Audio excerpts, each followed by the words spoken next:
Hello, how are you? Further thought. But before we go to the questions for the further thought of Friday, January the 10th, the lesson for today, before we answer those questions with the Bible. By the way, never say, when somebody asks a question in your class, never say, in my opinion. Don't say that. Just quote a scripture. Any scripture that comes to your mind. Quote it. Nobody comes to your class to hear your opinion. They come to your class to hear the word, the opinion of God. So before we answer those questions, I have to tell you why I am extremely happy today. Well, last Saturday it was Christmas Sabbath, Christmas program, and the exchange of gifts. I have never received so much. I didn't say so many, because I come from a larger church of 700 members. Perhaps I received many more there. But I'm talking about much. Much is amount. I couldn't believe it. One of the ladies says that, I'll give you $500. That's a lot of money. I can't take 500. So I decided to give it to the Lord. Yes, Lord, I'm going to give it to you. Because God has been good to me. God has blessed me. And I'm following the example of my wife, because my wife taught me to give 20% to the Lord. She's an amazing. Sometimes she gives 30% to the Lord. Sometimes she used to be making peanuts in the beginning of our marriage, $10 an hour. Still 20%, 30% to the Lord. And she's blessed.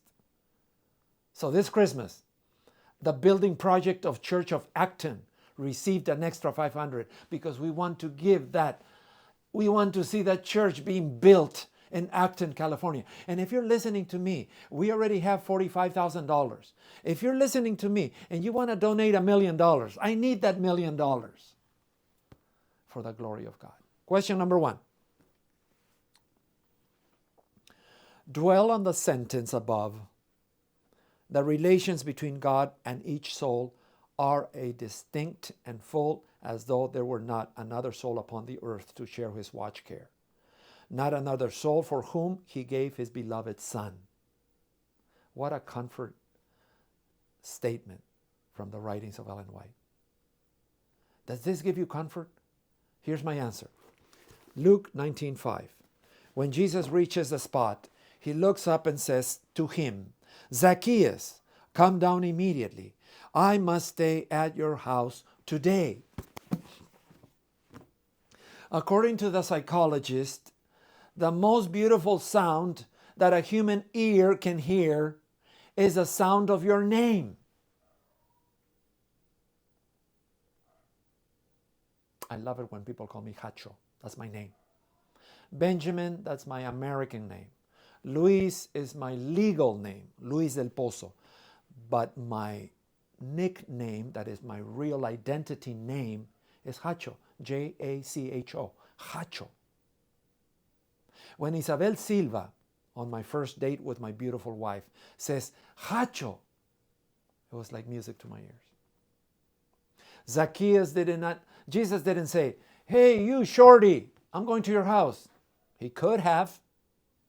Jesus could have said, hey, young man, hey, what's your name? Hey, what's his face? I'm going to your house. He didn't. He called him by his name. Why? Because he wanted to teach him that he's important. And if the planet was vacated from inhabitants and there was only one Zacchaeus, God would have sent his son Jesus Christ to die only for Zacchaeus. And that makes me sit on the highest part of the universe, because I'm special and you are special too. Question number 2. What does it mean God's love is everlasting? And yet, how do the benefits of the relationship with God are dependent upon whether we will accept his love? Well, Psalm 103, 17 and 18 emphasizes that God's love and faithfulness are everlasting, extending not only to the current generation, but also to the children and future descendants, particularly to those who fear the Lord and actively obey his commandments. There's a conditional clause. If you love me, keep my commandments. Question number 3. How does the conditional element in love affect the way you think of the sorrows of others? Very simple. When you think about the sorrows of others, simply open up Matthew 25:35. For I was hungry, and you gave me something to eat. I was thirsty, and you gave me something to drink. I was a stranger, and you invited me in.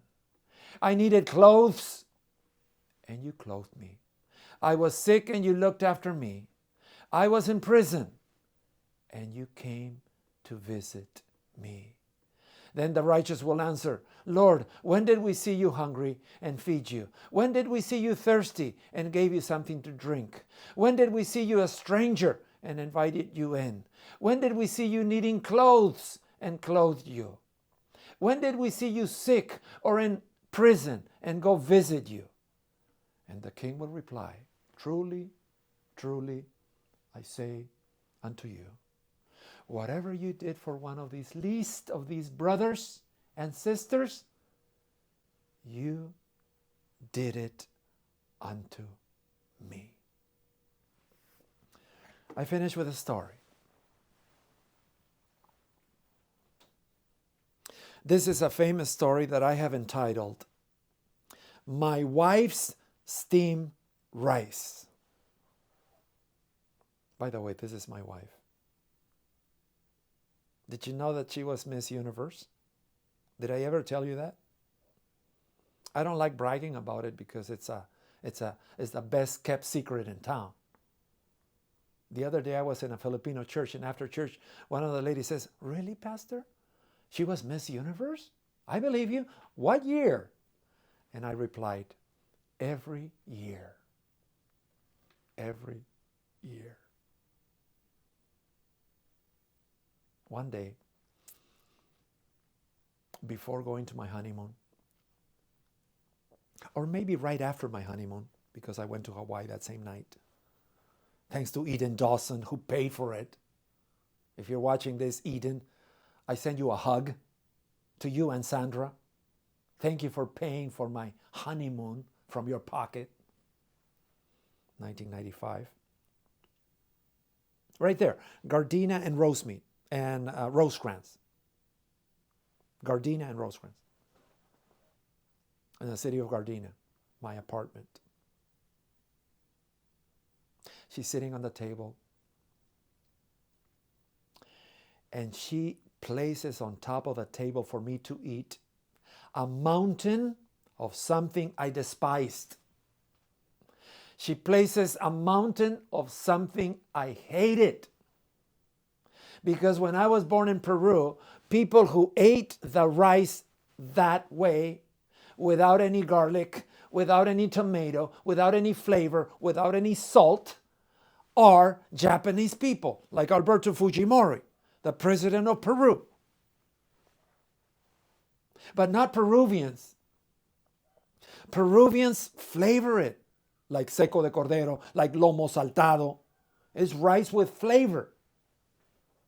A delicious flavor.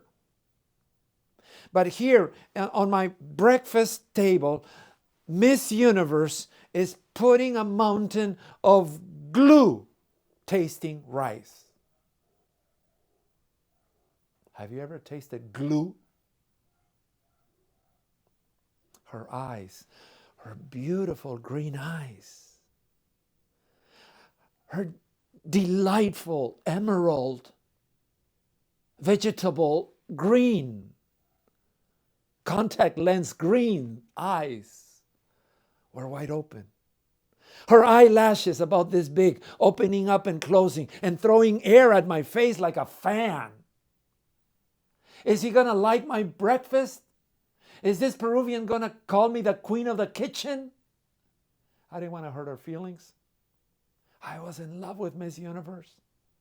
I looked at her perfect eyes with perfect nose, with perfect smile, multi-million-dollar smile, and perfect hair. And I opened my mouth. as wide as I could and stuffed the whole dish out of love. Tremendous love. Infatuated. I don't like saying it, but it's true. I was infatuated in addition to real love, in addition to agape, storge, phileo. In addition to those loves, I was also head over heels. And I haven't changed until today. The following morning, I go to the Taco Bell. There's a Taco Bell on Rosecrans and Gardena in the city of Gardena. And I go and I get my 7-layer burrito supreme, $3.99. And I bring it home because I say, I'm going to eat my breakfast. I'm going to share my burrito. I am Mexican in taste, and I'm going to eat my Mexican food. But when I come with my bag of 7-layer, I discovered that instead of waking up at 5 o'clock in the morning like I did, she had waken up 4:30, and on top of the table, another mountain of glue.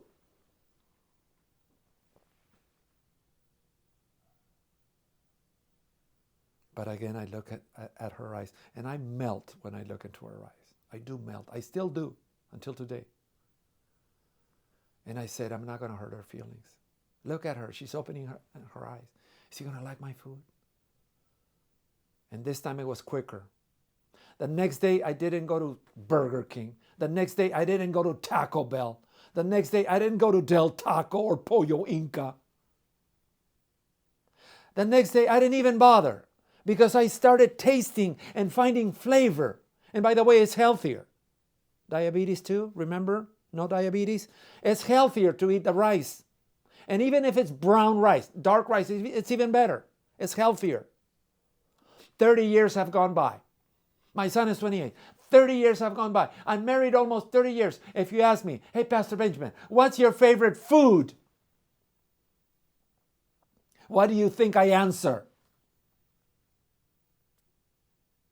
Is it because of the glue? No. Is it because of the dish? No. Is it because of the water? No. Is it because of the rice? No. It's her. One day Jesus comes and he brings 10 commandments. He writes it with his own finger and he gives it to you. And you keep the Sabbath. If you keep the Sabbath without Christ, it'll be boring, tedious, and you will be looking at the sky and saying, okay, son, it's time to come down, quicker. I want to watch the Lakers. But if you're in love with Jesus, keeping the 10 commandments is a piece of cake. If you have a crush on God, if you're in love with God, keeping the norms of the church is a cakewalk. Tithing is a piece of cake because you are in love with Jesus Christ. I'm in love with my wife, and there are many commandments that she requested: taking off your shoes, wiping up the sink, washing dishes. I do that out of tremendous love of a person I have a crush on until today. Head over heels in love. Love makes a difference. That is the covenantal love. That is the essence of agape love. That you give something, that you renounce something, that you obey something out of love, not out of fear of going to hell, not out of fear of being expelled from the church board, not out of fear of avoiding to go to heaven. It's because I love you, Jesus. And that is the secret of happiness in the Seventh-day Adventist Church. Otherwise, if you don't have love for Jesus, you become a zombie. You become a computer. You become a machine programmed to obey. And there's no joy in your Christianity. But when you look at her, you're going to love steamed rice because you're in love with her. May God bless you. This is the end of the second lesson. May the Lord bless you, and I will see you next week.